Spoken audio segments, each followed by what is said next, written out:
Hello and welcome, everyone. I'm going to start by sharing my screen. I forgot to do that before I opened the room. All right.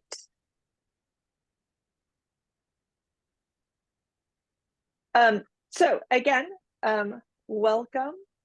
My name is Ellen Knutson, and I am the program manager for Practicing Democracy, Voter Education, and Engagement on campus. And we are in our third month of these workshop series.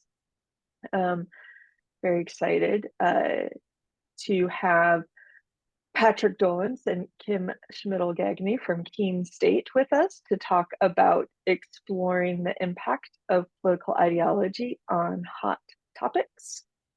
But before I turn things over to them, I'm going to say a few words about the series, but I also will ask folks to do a quick introduction in chat.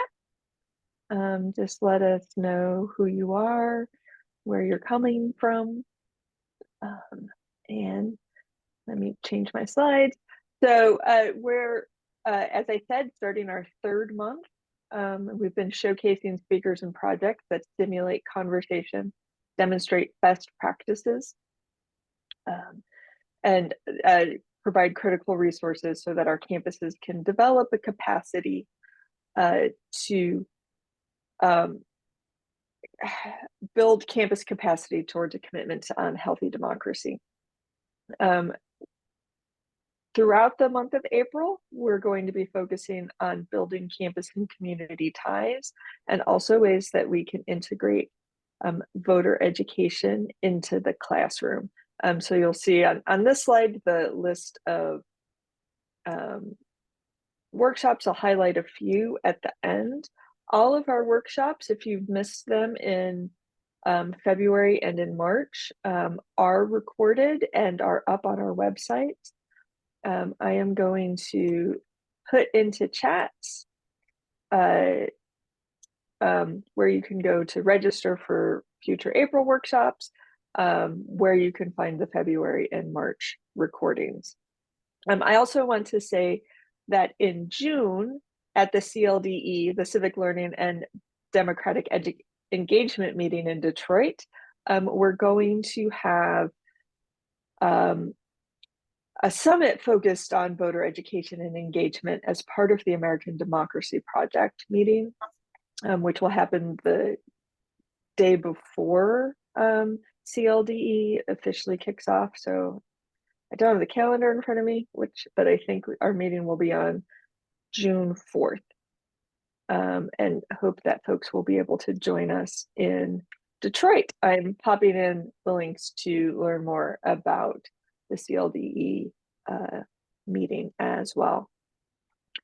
Now, I'm very happy to introduce today's speakers. Kim Schmidl-Gagne is the Assessment and Accreditation Officer at Keene State College. After 20 years in residential life, she joined the staff of the Provost and Chief Officer for Diversity and Multiculturalism as the Accreditation Liaison Officer, and to assist with coordinating a variety of programmatic efforts, including the American Democracy Project. And Patrick Dolans is a professor of economics, also from Keene State College. He is a strong advocate for civic engagement and has taken a lead role in establishing the American Democracy Project at Keene State to deliver on the college's role to prepare students as active citizens. And with that, I'm going to turn things over to Kim and Patrick. Thank you so much. Good afternoon, everybody. We're in afternoon no matter what the time zone is now, right? Yeah, at least in the 48, lower 48. So I will share my screen. I needed to see where things were going to pop up when I hit the slideshow. We'll go over the outline for the presentation today, and then we will, whoops, I think we have one more person. And then we'll talk more. We'll go walk through the diagnostic. We'll explain. We have an online version of the diagnostic, but in order to work a little bit with technology today, we are going to be showing you the questions and then having you, if you would get out a little piece of paper, and you can put the number of the question down and make a note about which response you chose. You can do A, B, C, D, so it'll be like 1A, 2D. And then we'll go over results at the end. So let me change screens here a little bit. As Ellen introduced us, my name is Kim Schmidl-Gagney. I'm at Keene State College. We usually have a couple of our colleagues from Weber State and University from Utah with us, and they were unable to join us today for different reasons. So those are our team with Patrick. So we will walk through the hot topics diagnostic. Then we'll do some framing around the ideologies. And then we'll share the results. So you'll see when we do the questions, Ellen will have a Zoom poll and you'll vote using the Zoom poll. And Patrick will be tracking that. You won't see your individual scores, obviously. He'll just be tracking the percentage of people who pick different letters. We'll share that back to you. And then Patrick will explain how we do some of this work. We'll talk a little bit about the online diagnostic, and we have a paper version of it that we'll be sending to you. The Hot Topics diagnostic is in its beta version. We are still working on developing it. We did a couple weeks ago, we did our first diagnostic that we created, which is called Making Sense of the Social World, that we've been using for quite a while, and it has been used across the country. So the bullet here that says other composites, those composites are actually from that diagnostic, but something similar will happen once we get some folks using the Hot Topics diagnostic. We'll be able to see scatter plots from across the country. So we're hoping that some of you might be interested in doing this on your campuses so we can build that database. And then we can talk some about how you might use it on your campus and what's next in terms of other opportunities, how you can get in touch with us, and we'll be at CLD too. So, we ready, Patrick? So the first thing that we're going to work on here is taking the diagnostic. This one is called Hot Topics. It is 8 questions, and what you'll see is a prompt about a specific issue. And then you'll see 4 different options. I'll read the prompt, but then I won't read through all of the different options for you to answer. But choose one, choose the one that fits best for you, and just write that down and click on the Zoom poll that Ellen will launch for us. One of the things that this version doesn't have that our online version has is a slider to tell us how strongly you feel. Patrick will explain a little bit more about that, but obviously on a number of these issues, it's not all strongly agree, but for now, it's just going to be kind of a binary choice. We ready? Okay, so the first issue is the right to bear arms. Again, I'll read the prompt and then look at the different A, B, C, D, choose the one that fits best and just write on a piece of paper, maybe 1B to signify which your choice was. And the Zoom poll will show up for you to make your choice there as well. The Second Amendment to the United States Constitution states a well-regulated militia being necessary for the security of a free state, the right of the people to keep and bear arms shall not be infringed. In 2020 to 2022, the U.S. experienced 1,915,000 incidents of gun violence that ended in death. Should we be discussing whether we need to revisit the Second Amendment? So, how do you feel about the Second Amendment? Read the prompts and then make your selections.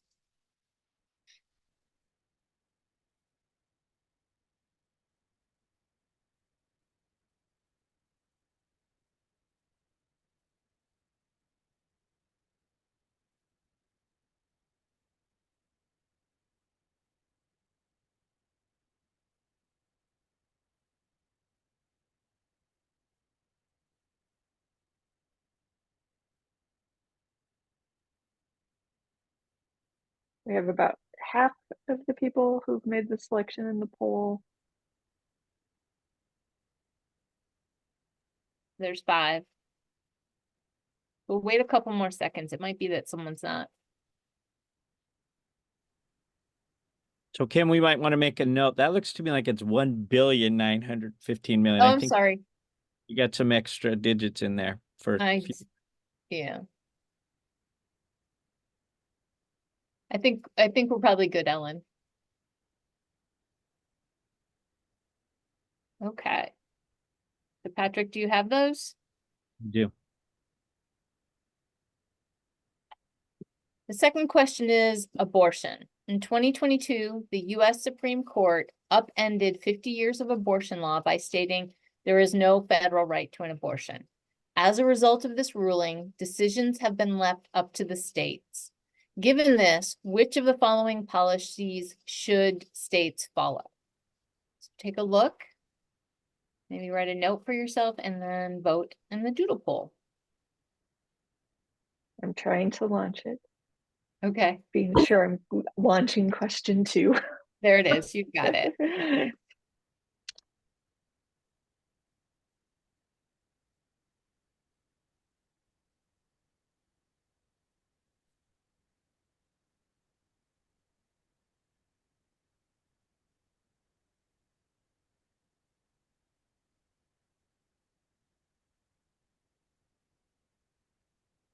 So we're at 5. Let's just give it a half second, just in case.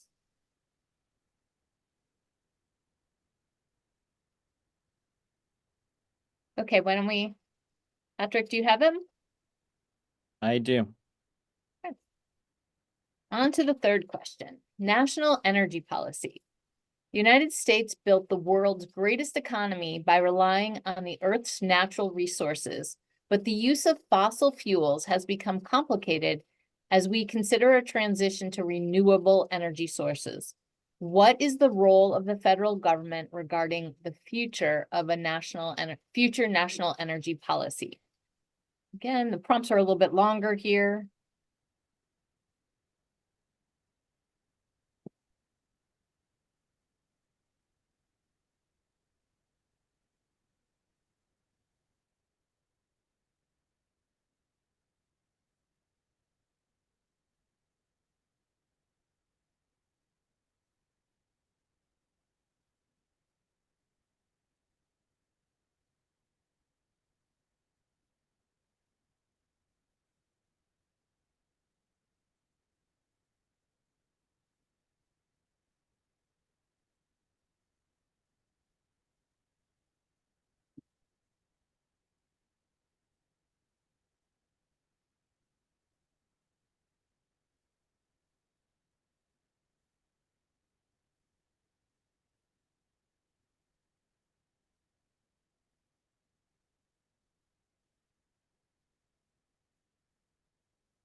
We have a 5th.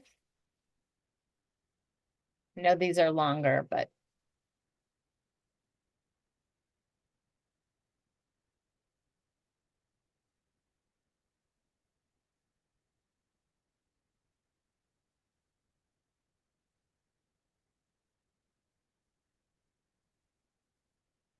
okay, why don't we move to the next one?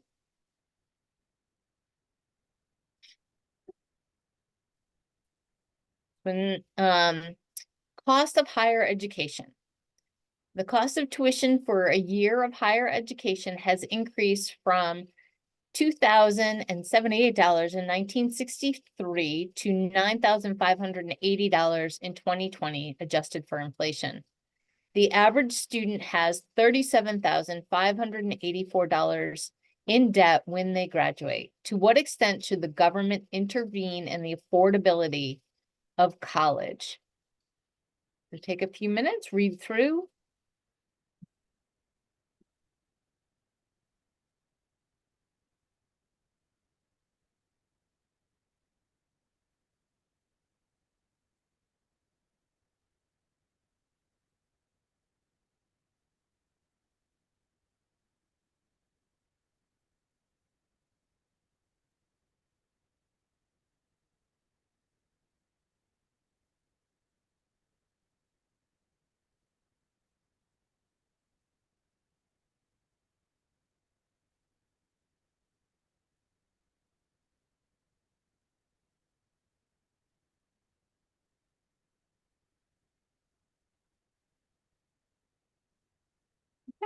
I think we are good on this one. You have them, Patrick? Good. Voting rights. The Declaration of Independence outlined a bold vision for America that includes equality for all. The Constitution created an electoral process as the way America would choose its representatives through voting. How equal should the access to voting be?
Our last one out there.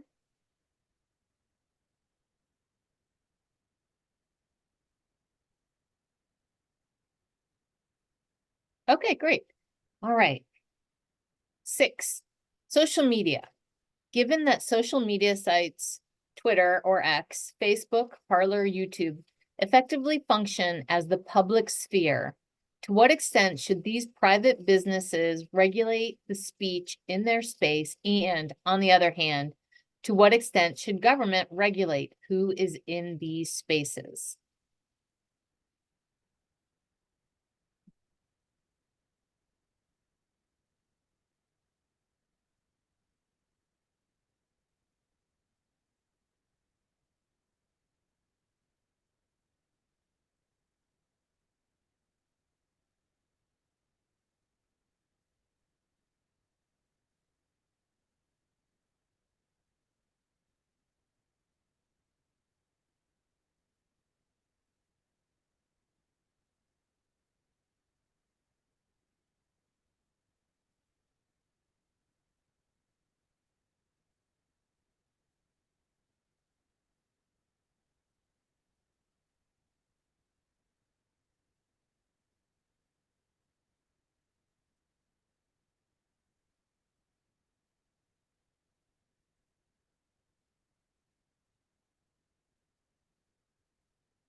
I know we lost someone. I don't know if there was someone who was voting or not.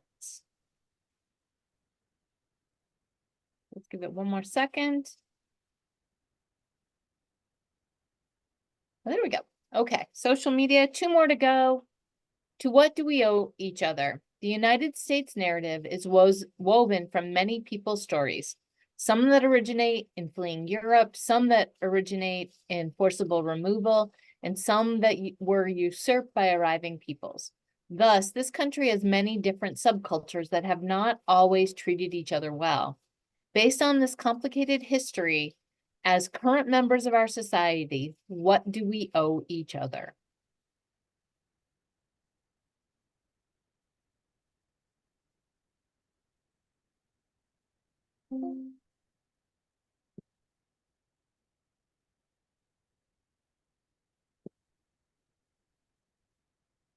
Question is a good example of the beta version. We're still working on the language of this question.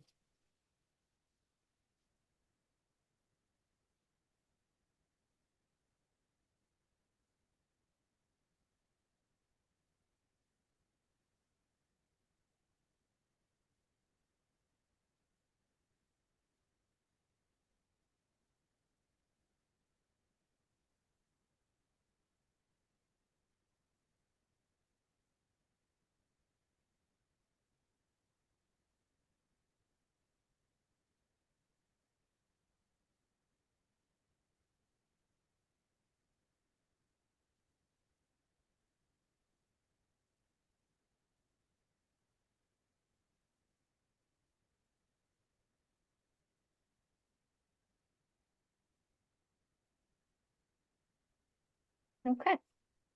All set, Patrick? I am. And the final question is about transgender rights.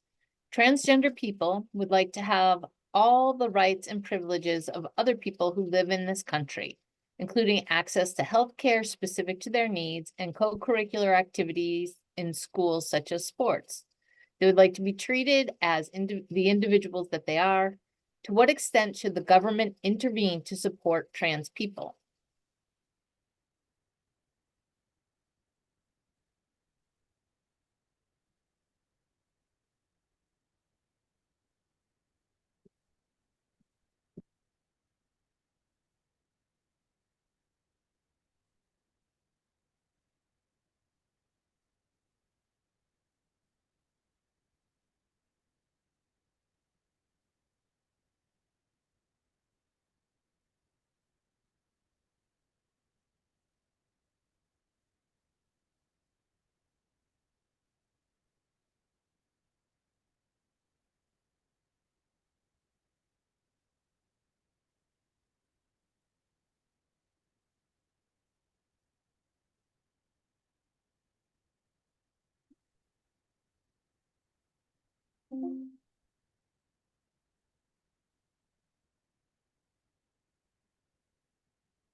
Okay, all right, so that was the last question. Patrick, are you ready to go with the next? Why don't you keep going for just a bit? Okay, so what the diagnostic does, obviously with the 4 prompts, is we move from left, right, liberal, conservative framework for talking about political ideology to one that actually has 4 quadrants, with the idea that if you are only looking at things on a linear spectrum, if you were forming a line from one side to the other, it'd be very hard to talk to the people who are on the ends.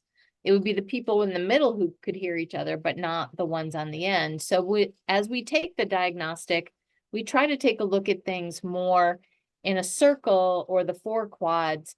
And hopefully what folks will see is that as they look at their results, so on the, as Patrick shows you things, you might see that different topics land you in different quadrants, different ideological quadrants.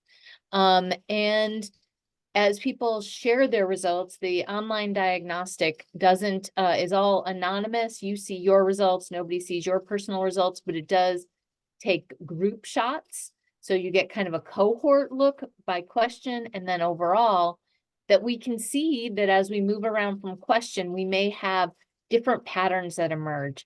And so there are places where we might agree with each other and other places where we disagree. And it might foster better communication to understand that we're complicated. We are not one point on a line. We are actually many, many more points depending on our experience, philosophy, and we know we've seen results differently for different reasons of the regions of the country. So what we did was take this work by Barry Clark, Political Economy, A Comparative Approach. What Barry Clark offers is the 4 quadrants that we've based the diagnostic on. And the book is neat because he kind of frames each one of those ideologies, provides a historical perspective for each of them, and then works through different public policy issues and shares the way each one of those ideologies would address a public policy issue. And that's very much what Making Sense, our original diagnostic, is based on. It's based on Barry's actual topics that he used, and some of the examples, the prompts, come specifically from the public policy issues that Barry talks about in the book. Are you ready, Patrick? I am. Okay, here we go. All right, so see if I can figure out how to do this. Are you trying to share the results, or were you going to talk through the quadrants first? Oh, Yeah, no, I can do that first. I'm sorry. Sorry. Got a little caught up in what we were doing. Okay. So the basic idea is, as Kim described, is to think beyond just, a linear straight line kind of perspective. And as we move up to the top of the graphic, the emphasis is on individual liberties, and down below it's on the common good. As we move to the left, it's level the playing field, more egalitarian values, and to the right, emphasis on hierarchy. We are different. There's no need for us to pretend otherwise, and there's nothing to apologize for. And so what we end up in terms of the quadrants is in the upper right. There we go. We have what Barry Clark refers to as the classical liberals. I think many of us are more familiar with the term libertarian, but the classical liberals are a perspective that puts strong emphasis on individual liberty, individual freedom. There's a rather sort of consistent notion that everything should be merit-based, and if I'm successful and you're not, it must be because I worked harder, I want it more, I'm more talented, whatever. No need to apologize. It's the nature of the system. And so more of a libertarian view in terms of policy. Underneath them, underneath them is what Barry Clark would refer to as the modern conservatives. And one of the things that I particularly love about his work, his book, which is, I think, third edition at this point, is that after he introduces these four quadrants, Barry Clark then devotes an entire chapter to the philosophical and historical tradition of each of these perspectives. And so when he talks about modern conservatives, he frames it in the context of Edmund Burke and this long-standing tradition that isn't the kind of crazy that I associate with when the word conservative is used in day-to-day discourse and in the world around us. And so it's not polarizing at all, because there is in fact a certain wisdom in learning from our mistakes and moving forward in a way that emphasizes community but also acknowledges hierarchy. When I'm teaching this in a classroom, I talk about, say, Mitt Romney, for instance. He has a sense of community, and if you're part of that community, he's going to be fiercely protective of you. And he comes from a religious tradition that is notoriously patriarchal, and the father knows best kind of thing. And there are no apologies at all in the world that he lives in. To the left of that group are the radicals, and so here's where Barry Clark would place socialists, critics of capitalism, Marxists. We could probably get into the weeds and never come back in terms of differentiating them, but these are the people who are going to emphasize leveling the playing field, but they're going to be very suspicious of individual rights and liberties, particularly when it comes to things like property rights. Are property rights sacred, and are they sacred in any and of all settings? This group is going to be inclined to say perhaps not. And then up above them, the last quadrant, Barry Clark refers to as the modern liberals. I'm an economist. Sorry about that. I'm a recovering economist, I suppose. But when I teach about this, I talk about market failures and this notion that markets are not perfect. Markets create some embarrassing and disappointing results. And so the role of government and other kinds of nonprofits to mediate the extreme consequences of unfettered markets is always going to be there in one form or another. And yet, at the same time, when I see modern liberals, I think of FDR. This is a quadrant that is not ready to abandon capitalism, and certainly FDR was maybe accused of being a communist, but he was anything but that, as far as I can tell. And so there we have kind of the four perspectives that are each informed by these two axes. What's our next slide? And there's our. So this is the work of Kim, myself, and our colleagues at Weber State. We did short videos that you can find on YouTube where we attempted to try and provide a little more historical context for these perspectives. We picked some folks out you can see what from the pictures that represent the four camps. And I have to tell you, and this is part of what's going to come up as we debrief your results, we are all full of contradictions. Some of us are more full of contradictions than others. And so we were presenting this a few years ago, and we had historical figures. And I think we had John Stuart Mill up there. And somebody politely but rather ferociously raised his hand and said, which John Stuart Mill, which of his works? Because I think even in a case of a very sort of important philosophical thinker like John Stuart Mill, some writing is going to fall in one quadrant and some of his thoughts will be in another. And I think that's actually a very powerful thing for our students to discover, that we each contain within our own collection of views and beliefs some contradictions, because we're messier than we perhaps realize.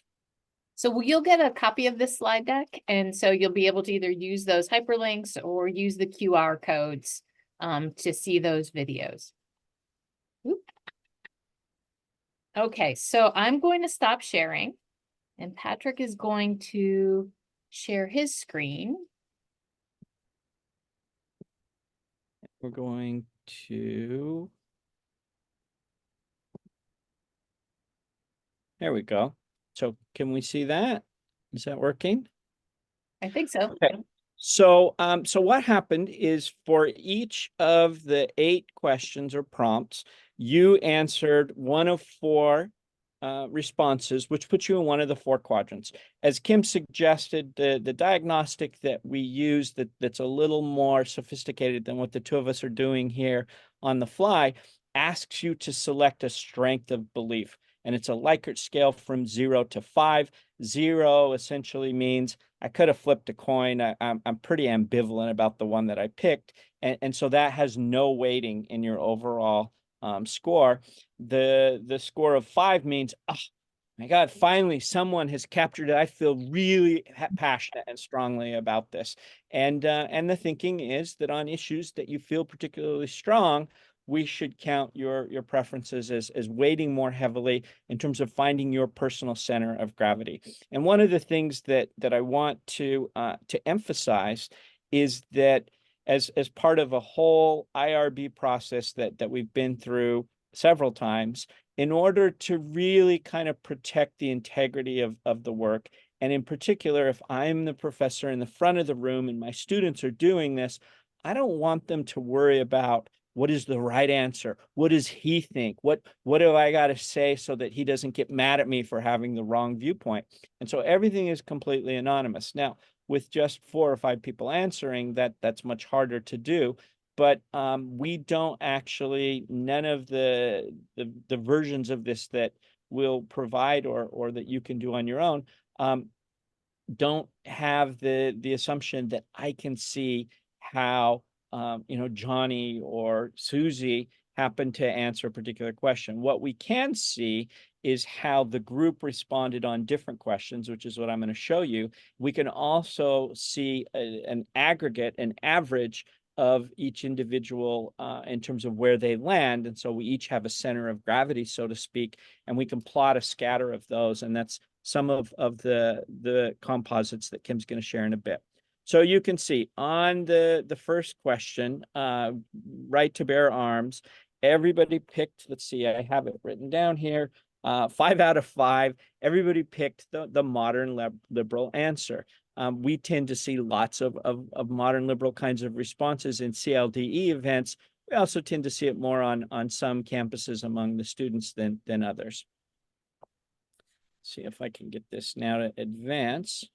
On the next question, the abortion question, 40%, so 2 of the 5 picked the more libertarian or classical liberal response, and 3 of the 5 picked the radical response. So already I can tell you right off the bat, without knowing any of you or any of your individual choices, that nobody has landed in the same quadrant twice after 2 questions, which is kind of cool. And in my mind, the fact that we've already got 3 different quadrants with some degree of authentic representation. 40% is the lowest number that we've seen of these 3 quadrants on a particular question. That to me is kind of cool. I know that there's a tool out there. I haven't seen it or haven't worked with it in a very long time, called the Political Compass. It does something similar to this. I was really excited when I first found it online and started giving it to everybody I knew.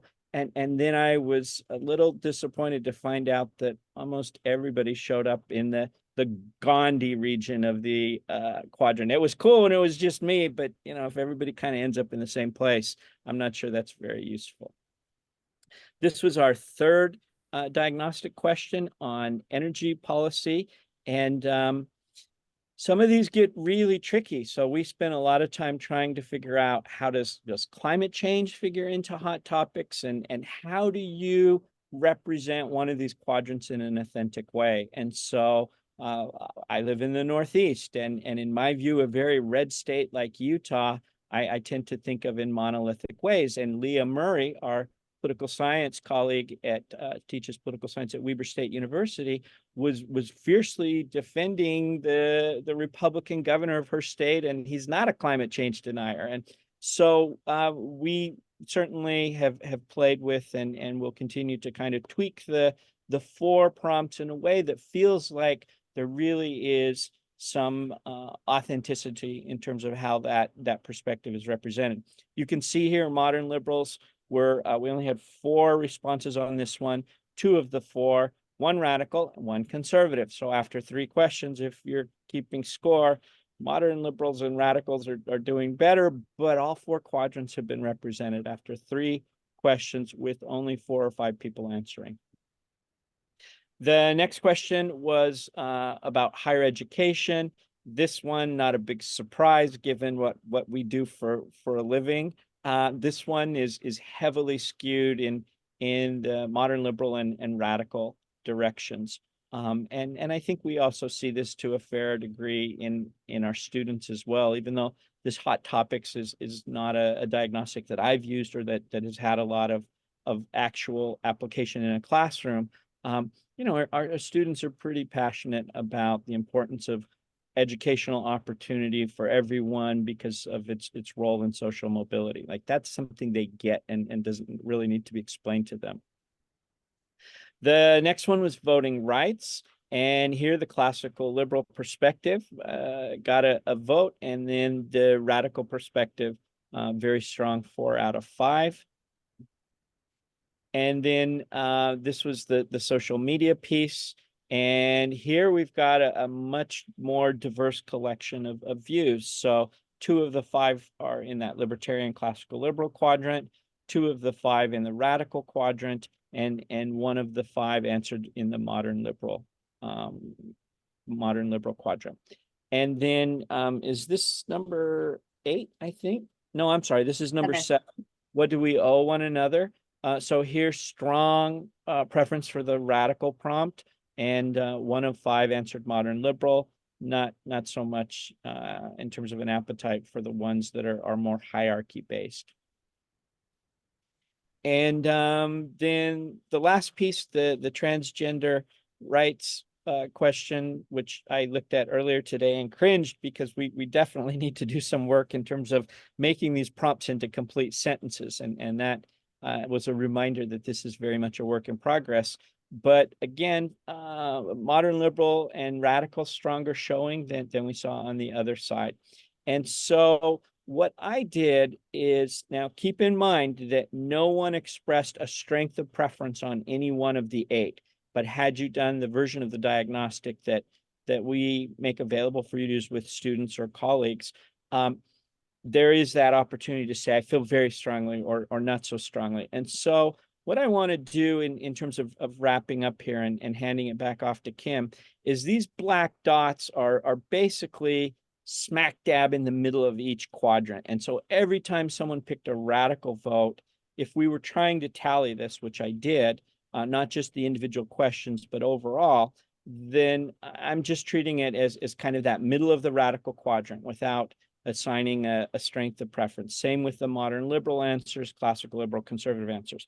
Well, using just very basic Cartesian coordinate system math, every modern liberal answer, and I tallied them, and you had a total of 15 modern liberal answers, out of 39, every modern liberal answer would move us into this quadrant, one unit. Every radical answer moves us downward and to the left. And so if we could do this sequentially, you can sort of see how that would work. Every classical liberal would move us in a positive Y and a positive X direction. And then every conservative answer would go down here. So my tally was 15 modern liberal answers, 5 classical liberal responses, 18 radical responses, and only one conservative response. When I weighted those equally, I end up with a center of gravity, which is about 3.5 maybe on average in terms of the moving in the equality direction. So it's not even close to the origin, but only slightly above this horizontal axis. I think it's 0.25 or something along those lines. Not even that. And so the overall cumulative total was -27 in the X direction across 8 questions, and the cumulative direction was just barely +1 above the horizontal axis in the Y direction. And I think that's because that radical piece is certainly very strong in countering the modern liberal piece, and the two of them are pulling, the answers that were classical liberal or conservative much further to the left in this diagram. But what you would get, what Kim will show you, is that a dot like this is constructed for each individual, and then you can see all the individuals at once.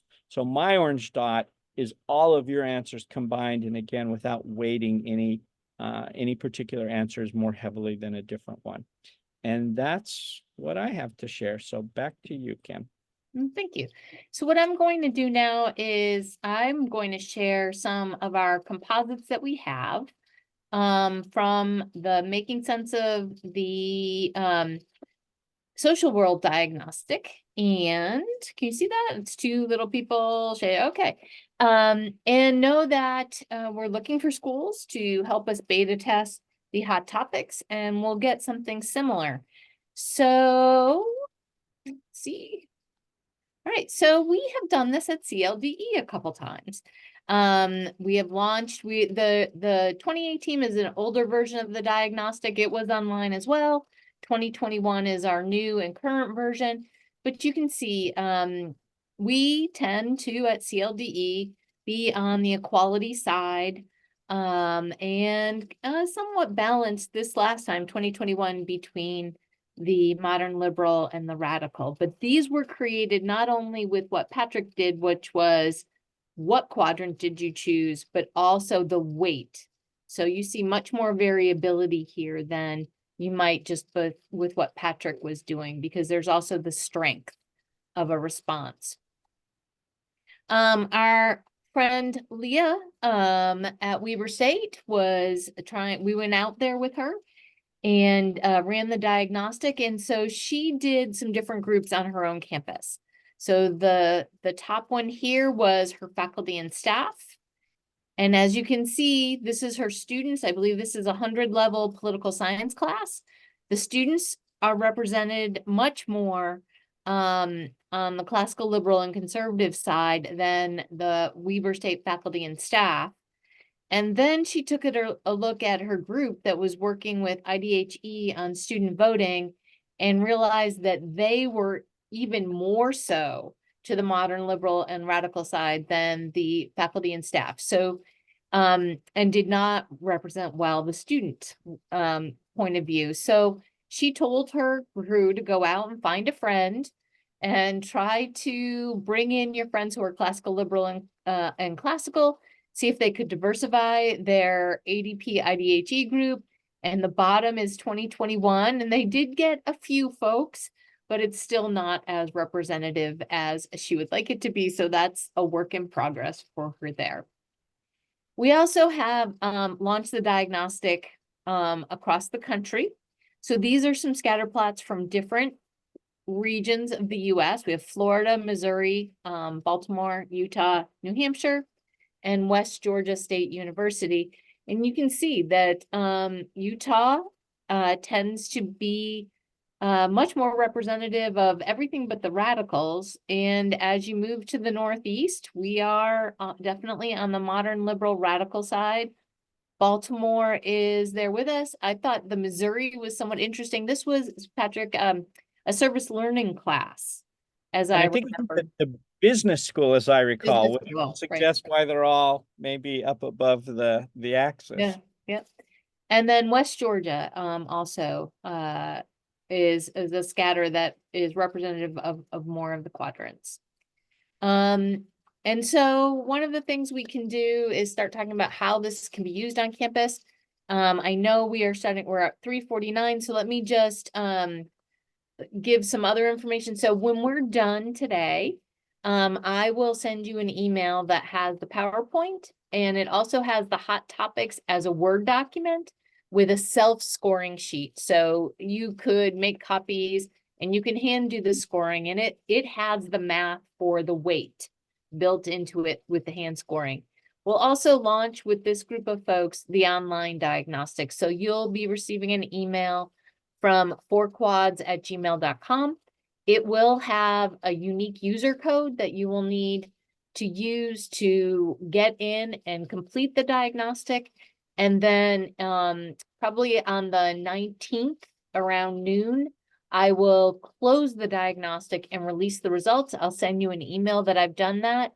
You'll need to keep the email with your user code someplace, because once I release the results, you can go back in and you'll be able to take a look, and you'll see that the dashboard provides you lots of options. You can see your individual score as you go through the questions.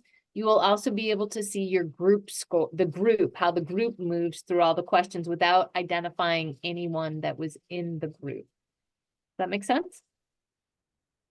So you'll get a few things from us and there'll be a follow-up. We are at CLDE. The topic is integrating political ideology diagnostics in your civic engagement work. And what we'll be trying to do at that workshop is hopefully work with folks who have seen one of these two presentations that we've offered, or have come to CLDE in the past and used the diagnostic, because we'd like to create some work groups of folks who are interested in helping move the hot topics forward some, help to build more classroom and campus resources for programming. The other thing is that we have the capacity to build other diagnostics.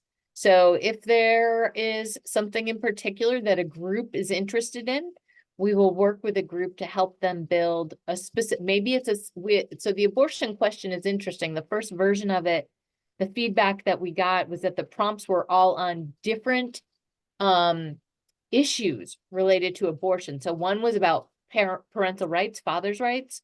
One was about funding, and one was about the role of the government. So I could imagine that on a given topic, you might be able to create a diagnostic with 8 questions. Perhaps there is flexibility in the number of questions. If there was interest in folks developing something like that, we could certainly do that. How we've used this on campuses, as I suggested, Leah did some work with her different bodies that she works with on campus. So students in her class, her voting group, and then just kind of a faculty staff group. And it opened up the door to have discussions. Usually what follows the diagnostic, and I can stop sharing so we don't have both things going on at once.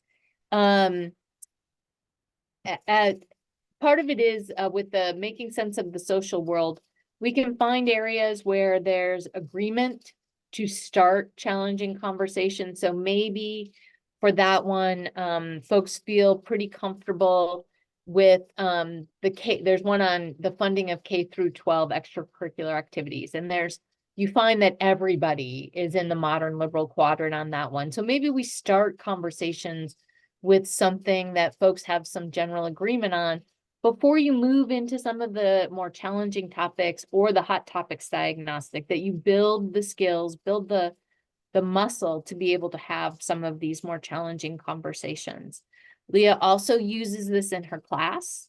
So first year students I think she just used making sense of the social world one. She really likes the paper copies because students sometimes will get their results back from the online and they they question the mathematics behind it. I couldn't possibly have wound up in that quadrant. So doing the hand version helps her some with that.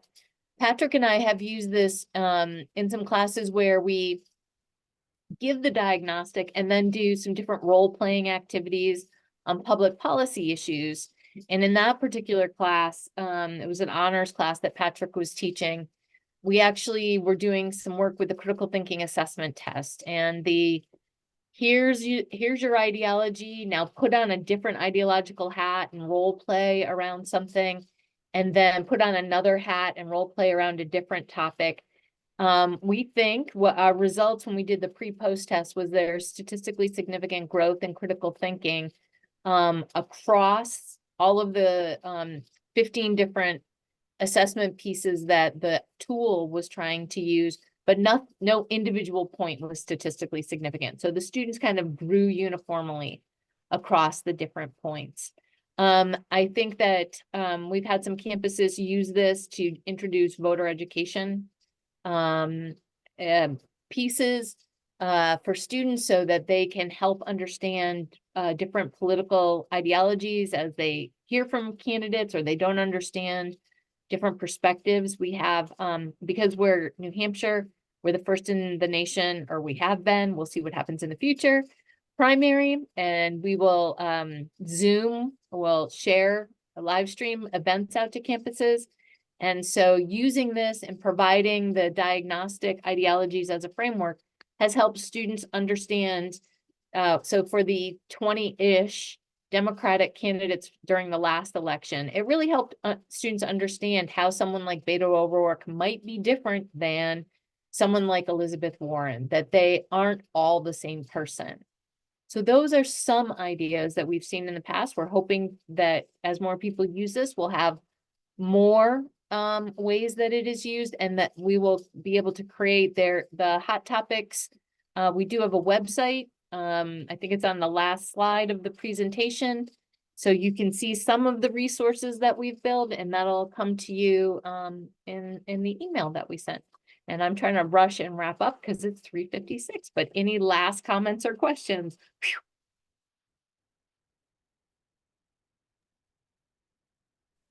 Thanks, Kim and Patrick. I did put into chat a link to an evaluation survey for this workshop. I'll also send it out over email for the folks who had to leave. It's always at the end of something, when you're coming against an hour, you get the folks who have to run to their next meeting.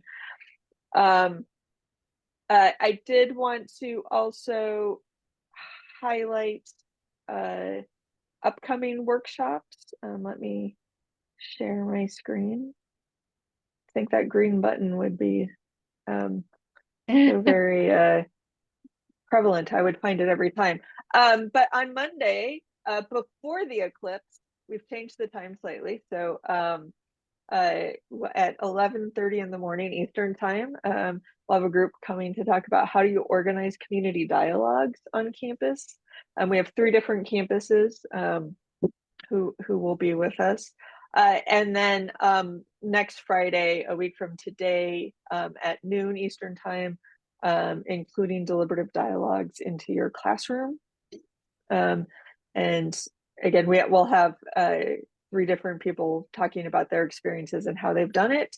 And then on the following Monday, developing engaged students, we actually will have somebody from the U.S. Department of Education talking about some of the work and toolkits that they've put out in order to do nonpartisan voting engagement on your campus, as well as ways that from a case study from a campus on what they've done with their students. And we'll actually even have a student presenter there.